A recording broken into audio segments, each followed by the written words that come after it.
like the music. Hey guys, welcome back. So we're back in the kitchen with our French girl in San Antonio.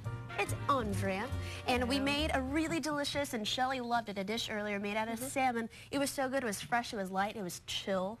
Perfect for the heat series right now. But now we're making flan, but it's not a typical flan that we would all think that you eat after, like you eat some enchiladas perhaps. It's kind of, it actually looks like a quiche without the crust. And it's called flan. I just learned all that right now. Yeah, exactly. It's a lot easier than making a quiche because you don't have to worry about doing the crust, buying a store-bought crust.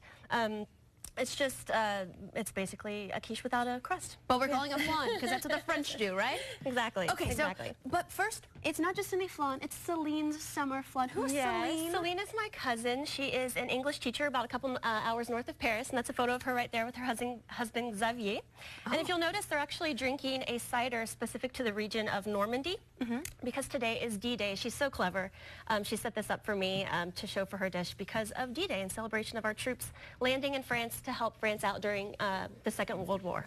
Oh, how convenient that you're here today. We kind of planned it. It was also a coincidence, so great timing on our part, right? Yeah, okay, excellent. well, Celine, I hope you're watching all the way from France. And we're going to make your flan now. Okay, perfect. So where do we get started? So we start with some zucchini, straight from the farmer's market, of course.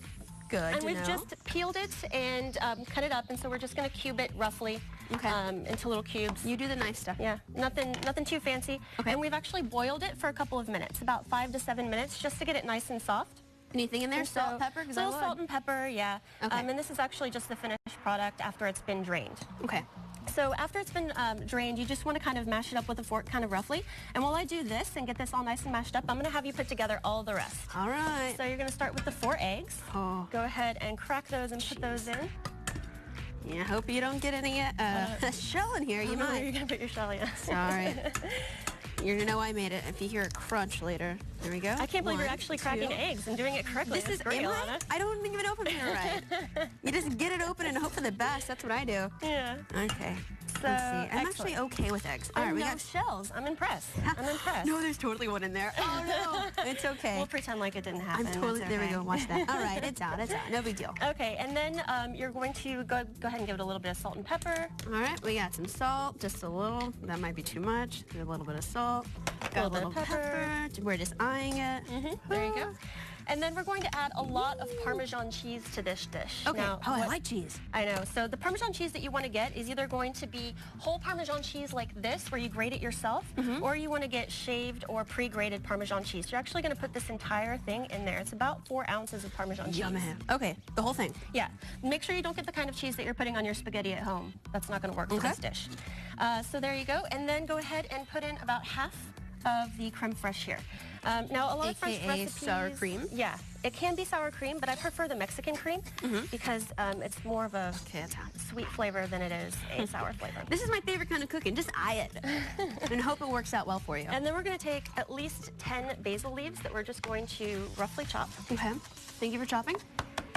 I'm ready to start stirring because it's not going to... This isn't it, right? No, that's not it yet. We got to stir. You're almost there. You're almost there. But All then, right. of course, it smells so delicious. That basil smells so good. Goat cheese.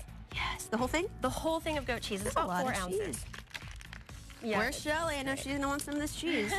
I know. I hear you over there. She says, I want the cheese.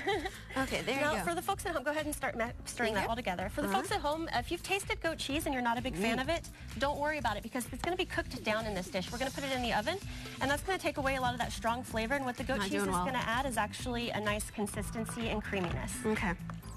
Am I doing okay? Okay, you're sweet. Maybe try the fork. It'll be easier for you. Thanks. There you go. All right. Mix it all up. There you go. I know this part. Okay, well, it smells really good. The cheese is making it a little creamy. The basil smells delicious. And after this, we're putting it in the oven.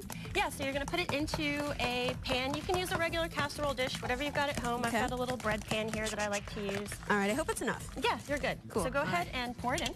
I'm going to pour it in so everybody can see it. Easy peasy lemon squeezy. Cool, all right, going in. Did I make a big enough mess yet? I don't know. You did it. You're cooking a lot of this. Is great. Wow. So we're going to put it into the oven at 400 degrees for about 30 minutes, 30 to 40 minutes. So you have to wake up early if you want to make this in the morning is what you're telling me. Well, actually, what's great about this is that you can make it the night before because it's served chilled. So what you do is you bake it, put it in the fridge. Okay. And then the next day when you have your guests over, it's one less thing to worry about, right? You already have your dish pre-made. So we can serve it here, like this is what we had a second ago. Okay. Or if you want to put it in a cupcake pan, make these little individual servings. I really love that. This is great. Okay. So you just made this last night, didn't you? I did. I made that last night. Okay. And this is then great. you serve this with a little bit of a side salad, and you have a nice chilled dish. No, I said breakfast earlier. Is this something that's maybe breakfast or lunch? Because I typically would not have salad for breakfast. It makes my stomach Yeah, no, it's more of a lunch thing. Okay. Lunch or dinner. If you want to do a little appetizer, you can. You can also kind of make it your own. You can add bacon to this if you want to. You can add chorizo to it if you want to. And it's not exactly French, but this is French food in San Antonio, so I want the folks at home to make it their own. No, I love this. It's really good. Okay, wait, I gotta try it now. Yeah, I don't want to go mess ahead. that one up, so I'm gonna go back over here to the one you just pulled out of the refrigerator. Would you like to do the honors of trying the other? Absolutely, Okay. thank you. Here we go. You done good, girl. Amazing. It is delicious. Oh, very, very good. I'm not going to finish the whole thing right now, but I know you have so many great other recipes. And guys, if you want to reach out to Andrea and get this recipe or some others, here's where you can reach out to her. She's on Facebook. And there you can go to her blog. It's facebook.com/FrenchGirlSA. And she'll share some great things with you too. She also likes to travel a lot in San Antonio, so she's just very informative. Everything that has a little bit of French flavor, she has you covered. So thank you so much for sharing that, Shelly. I know that you want to come try this, so I'm going to save this one for you, okay?